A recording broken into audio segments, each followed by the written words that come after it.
പറഞ്ഞു പലപ്പോഴും ഒരു ഗുണ്ടകളൊക്കെ വിട്ട് എന്നെ ശല്യപ്പെടുത്താറുണ്ട്. മാറണം. നിൽക്കുന്ന ഹരിപ്പാട് ഏഴിക്കകത്ത് ജംഗ്ഷൻ, അത് ഹരിപ്പാട് നഗരത്തിലെ തന്നെ ഏറ്റവും തിരക്കേറിയ ഒരു കടയായിരുന്നു. അതായത് എല്ലാവരും ശീതളപ്പാനീയം സർബത്തൊക്കെ കുടിക്കാൻ വരുന്ന വളരെ തിരക്കേറിയ കട. ആ കടയുടെ തൊട്ട് പിന്നിലായി നമുക്ക് കാണാം വലിയൊരു ടെക്സ്റ്റൈൽസ് ഉണ്ട്, ശ്രീവത്സം സിൽക്സ്. അവരെന്താണ് ഇത് സംബന്ധിച്ച് നമ്മൾ അവരോട് പലതവണ വിളിച്ചെങ്കിൽ അവർ വിശദീകരണം നൽകിയിട്ടില്ല. എന്താണെങ്കിലും ഇത് അശോകൻ ചേട്ടന്റെ ആരോപണം ഈ കട ഇവിടെയുള്ള ശ്രീവത്സം എന്ന ഈ വലിയ ടെക്സ്റ്റൈൽസിന്റെ തൊട്ട് മുമ്പിലുണ്ടായിരുന്നു. വർഷങ്ങളായി ഈ ടെക്സ്റ്റൈൽസിന് മുന്നേ തന്നെ ഇവിടെ പ്രവർത്തിച്ച കെട്ടിടമാണ്, അദ്ദേഹത്തിന്റെ കടയാണ്.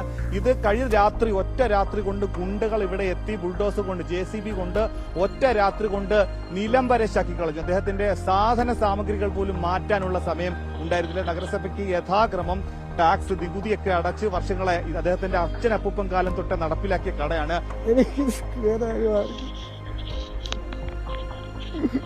എനിക്ക് പറയാനില്ല. എന്റെ ജീവിതമാർക്കെ പറഞ്ഞത് പലപ്പോഴും ഒരു ഗുണ്ടകളൊക്കെ വിട്ട് എന്നെ ശല്യപ്പെടുത്താറുണ്ട്. മാറണം.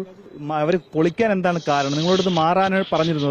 മാറാൻ പറഞ്ഞാൽ പലപ്പോഴും മാറാൻ പറഞ്ഞത് എന്റെ സ്വന്തമായിട്ട് ഞാൻ പറയും. എന്റെ ഉപജീവന മാർഗം ഇത്, വേറെ മാർഗമൊന്നുമില്ല എനിക്ക് ജീവിക്കാൻ. സ്വന്തം സ്ഥലമല്ലേ? സ്വന്തം സ്ഥലമാണ്. രാത്രി രാമായണം അവന്മാർ പൊളിക്കുമായിരുന്നു ചെയ്തത്. അവരുടെ ഫ്രണ്ടേജ് അവർക്ക് കിട്ടണം കട. അമ്മ ഫ്രണ്ട് ഇരിക്കില്ല, അവർക്ക് തടസ്സമാകുന്നു. അതാണ് അവർ പറയുന്നത്. അതെന്ന് പറയുന്നത് വളരെ ബോധപൂർവമാണ്. ഈ നമ്മുടെ തുറുപ്പുകുല സിനിമയിലെ ഒരു കഥാപാത്രം ഇതുണ്ടല്ലോ, മുമ്പിലെ തട്ടുകട, അതെ, അതാണ് ഇപ്പൊ ഇവിടെ സംഭവിച്ചിരിക്കുന്നത്. ആ തുറുപ്പുകുല സിനിമയിലെ ഒരു ഭീമൻ രഘുവിന്റെ ഒരു കഥാപാത്രം ഉണ്ടല്ലോ, അത്തരം ഒരു കഥാപാത്രത്തെ ഇവര് ഉപയോഗിച്ചിട്ട് രാത്രിയിൽ അവരിത് ഇടിച്ചു നേർത്തുക, ഗുണ്ടകൾ ഉൾപ്പെടെ വന്ന് ഇടിച്ചു നിരത്തിയതാ. ഇത് പാവപ്പെടുത്തവൻ അവന്റെ അച്ഛൻ മുതലേ ഇവിടെ ഇരുന്നതാണ്. ആകെ 1/2 സെന്റേ ഉള്ളൂ. ഇത് വളരെ ബോധപൂർവമാണ്.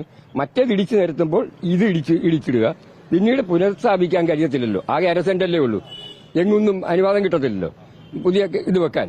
അപ്പൊ അത് ബോധപൂർവ്വം അറിയാവുന്നതുകൊണ്ട് തന്നെ ഇത് അങ്ങനെ ഇടിച്ചിടുകയും യവനെ ഇവിടുന്ന് പറിച്ചു കളയുകയും ചെയ്യുക എന്നുള്ളത്. പാവപ്പെട്ടവനല്ലേ, സമ്പത്ത് ഇഷ്ടം പോലെ സമ്പത്തുള്ളതുകൊണ്ട് എന്തും ആകാം എന്നുള്ള ഒരു ബുൾഡോസർ രാജ്, അതാണ് ഇപ്പോൾ ഇവിടെ സംഭവിച്ചിരിക്കുന്നത്. ഇത് മാറിക്കൊടുക്കുന്നില്ലെന്ന് പറഞ്ഞാൽ അവർ ചെയ്ത് 2-3 പ്രാവശ്യം അവർ വരട്ടുകയും കൊന്നുകളയുമെന്നൊക്കെ പറയുകയൊക്കെ ചെയ്ത് വരട്ടിയതാ അവര്. ഇപ്പൊ അതൊന്നും കണ്ടില്ല. ഈ രാത്രി പൊളിക്കുന്ന സമയത്ത് നിങ്ങൾ അറിഞ്ഞു? ആരും കണ്ടിട്ടില്ല. അവര് വെളുപ്പാങ്കാലത്ത് 2 മണി കഴിഞ്ഞതിന് ശേഷം ആരും റോഡിലെങ്ങും ആരും ഇല്ലാത്ത സമയത്തായി ചെയ്തിരിക്കുന്നത്. ഇത് എന്റെയൊക്കെ ചെറുപ്പത്തിൽ ഇവർ അച്ഛൻ നടത്തിക്കൊണ്ടിരുന്ന കടയാ, അശോകന്റെ. അപ്പൊ വർഷങ്ങളായിട്ട് അവൻ അതുകൊണ്ട് ഉപജീവനം കഴിക്കുന്ന ഒരു സാഹചര്യത്തിൽ പോകുന്നതാണ്.